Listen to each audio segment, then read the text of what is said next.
What's up, YouTube? So, this is the first video of my little mini series, if you will, of discussing what it's like to be in a relationship with a transgender woman. I'm going to be talking about good things and, of course, the not so good things. All right? Now, a little disclaimer. These are my perspectives. These are my experiences. And these are my thoughts. So, there's nobody who's going to go in and tell me how I should really feel about it or how my thoughts really should be on it, or say I shouldn't interpret it that way or this or that. Because what this is about is the perspective of the man in a relationship with a trans woman. That's what this is about. I am coming from the best place possible. I have absolutely no hate for trans women. Obviously, I fucking love y'all. You know, like I literally virtually shouted it from the rooftops in my first video, you know. But another story, another day. But what I'm talking about is, first topic I'm going to get into is dysphoria and how it can have negative effects on a relationship. I mean, obviously it has negative effects on the person experiencing the dysphoria, on my ex-girlfriends who've had this gender dysphoria. I'll talk about my most recent relationship. I was in a relationship with this woman for the better part of 2 years. And I say the better part of 2 years is we was kind of on and off again. Like, there were times she'd break up with me for a whole day and then we'd get back together. So, but those other issues that were in play that caused these things. Some of these were trans-related issues, and some of these were just psychology issues, I guess, and then day-to-day relationship stuff issues. But we're not going to get into that. Dysphoria and how it can negatively affect a relationship. And I'll start off by giving an example. So, many a times I would make plans with her to go out somewhere, like go out to movies or dinner or something. And sometimes we would be able to do these plans, and sometimes we had to cancel or cancel part of them because she was spending way too long to get ready. And I don't blame her at all for this. It was her dysphoria fucking with her on that particular day. Something could have been said to her the day before. The job she had was very fucking toxic. It was a very toxic environment. She worked in the salon industry. And the salon industry is very, very much about, literally, they have to be. It's all about physical beauty and shit like that. And she was at a luxury salon. It was an upper end salon, so everybody had to look a certain way, dress a certain way, and be done up a certain way. You couldn't show up to work like you could at a construction job. Like, I show up every day, a t-shirt and my Ariats or Carhartt jeans and you know, ball cap or my hard hat, and we here do work. Not for her. She has to be done up, nice looking clothes. Can't be wearing the same outfit every day. Got to change it up. That sort of thing. Very much caught up in the physical look of somebody. Can be very toxic for somebody who is trans and in the throes of dysphoria. And she would go to work and sorry, I got a message. I'll read that in a minute. And she'd start off a day. She could be happy going to work that day. She'd be coming home angry, depressed, and miserable because somebody said some backhanded comments and some bullshit like that. You know how people do. They'll say a comment to make it sound like it was a compliment, but really it was an underhanded, backhanded insult. You know? And it's hard because you can't call people out because you know that person knows that they offended you, but the guest or the customer doesn't know that, so you can't say shit. And that could be very, very toxic environment to be in. And that's what she was in every day. And it would wreak havoc on our plans a lot of times. Like, we'd make these plans to go out to the movies or whatever after she had an early shift. We get home. She doesn't feel like it no more because she feels that she's ugly or that she's looking very masculine that day. Or, you know, or she feels like basically dysphoria is wreaking havoc on her.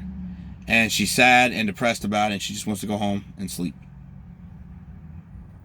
So, you know, the plans would get canceled.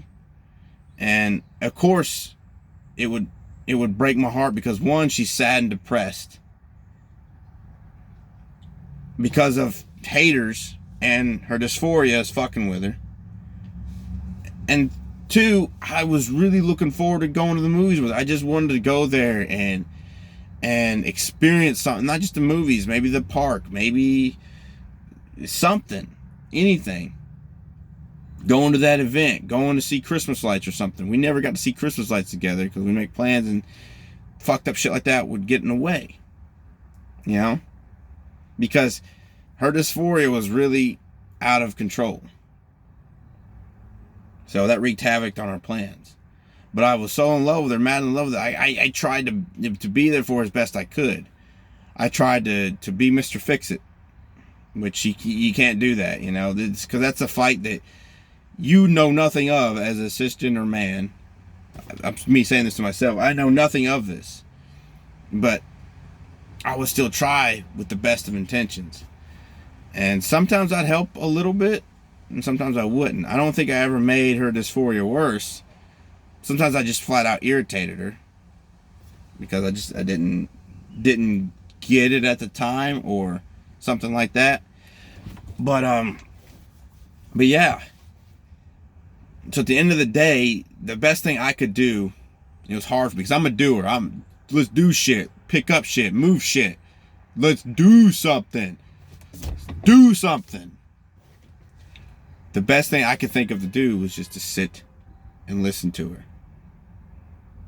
And comfort her and hold her. The only action I could really do is hold her or comfort her or give her a kiss on the cheek, on the forehead, something. Get her favorite, you know, favorite candies, which were like, you know, sour gushers, which are nearly fucking impossible to find, but I looked high and low for these just to cheer her up. Coffee, something. But at the end of the day, it was a fight that she was having to fight on her own, was the dysphoria. Tried to get her to get professional help, but being broke and also too being prideful, she thought she could handle it on her own. She'd rather spend money on $400 wigs than, you know, a couple months worth of therapy. So, very prideful. I can handle this on my own. I'm independent. I'll do it. I'll get it done. But many nights, plans would get canceled because she was sad and dysphoria was really fucking with it, and it made her miserable. She put herself through a lot of pain, stress, and worry because of her dysphoria. You know, there would be times where she literally, for work, for people who didn't give a damn about her, who were shallow as fuck, she would be up until about midnight doing things, making sure her hair, like, she was very, very particular about her hair. I mean, she was mixed, half white, half black. And if she was doing her afro, she'd put a lot of work into that. Or if she was doing a hairpiece, a wig, she was immaculate at putting on and doing things with her wigs. Like, she had this saying that, oh, that's coming out the scalp, which a lot of women say that, but basically it looked so damn good you couldn't tell it was a wig. It looked like it was literally growing out of her scalp. But that's the career field she was in, so obviously she knew how to do all that. But she would spend, there'd be times where she'd get home from work, get home about 9, 10 o'clock at night, and then she'd eat dinner and go straight to the bathroom, getting ready for the next day. And she'd be in there until about midnight. And then go to bed, sleep. She didn't have to be at work until noon the next day. She'd be in bed and sleep till about 8 o'clock in the morning, and then get up again. And from 8 to 11:30, working on herself again. Literally would spend 5-6 hours getting ready to go to work.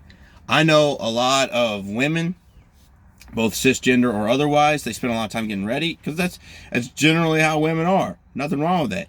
A lot of women find comfort. It's almost like therapy, just doing this, doing my hair and nails and mascara, makeup, all that stuff. They enjoy it because it's like therapy to them.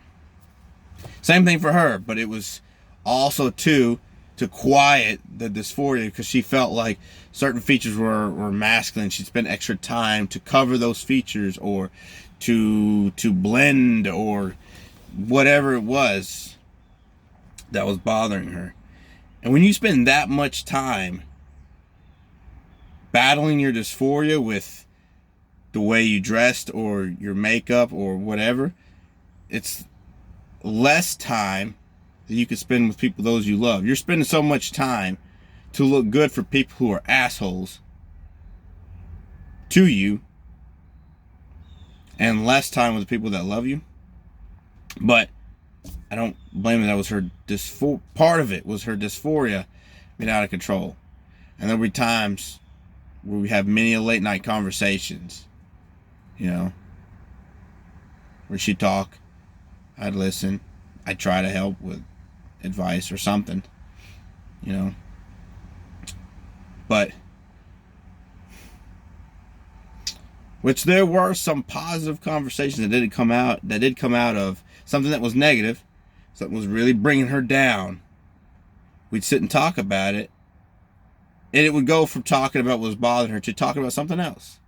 We still had a lot of really awesome conversations that came out of it that started off on that note, but it ended on another note.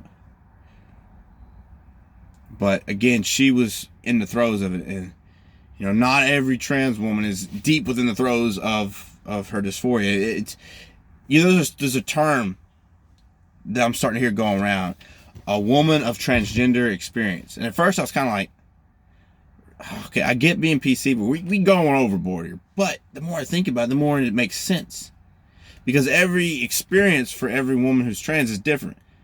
There's different quote-unquote hang-ups that she could have, something that's bothering her, eating at her, different dysphoric points on her that she feels dysphoria on, and there's different degrees of dysphoria.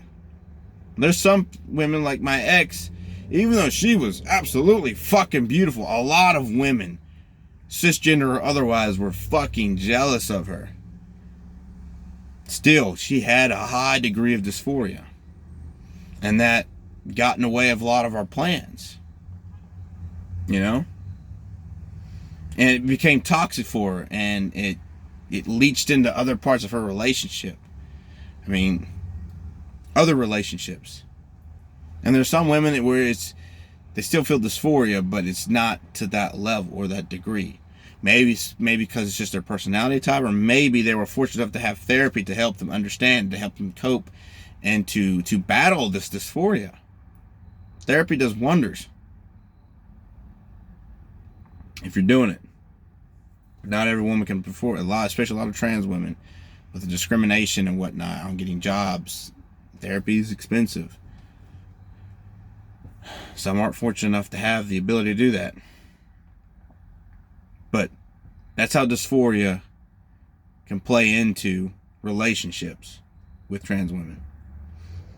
And my advice for any guys out there, the best thing you can do, my friend, is if your lady is in a dysphoric moment,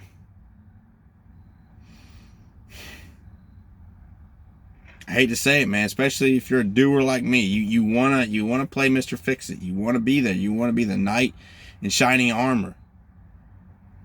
But sometimes you can't really do anything about it. You might just frustrate her, or hell, you might make it worse. God forbid you make it worse, and then you'll feel like shit. And then she's going to be upset with you for making her feel worse. Best thing you can do is listen. Man, shut up. Shut the fuck up, man, and listen. and throw in a compliment. Like, she said something to the effect of, like, I fucking hate how strong my jawline is, or something. You know? Be there, listen to her. Maybe brush your fingers through her hair. And say something to the effect of, I know you don't like a strong jawline. I know it causes you a great deal of pain or dysphoria. You be the judge of how you need to say that, man. But I know it causes you a great deal of pain and dysphoria. And don't say something that's not true.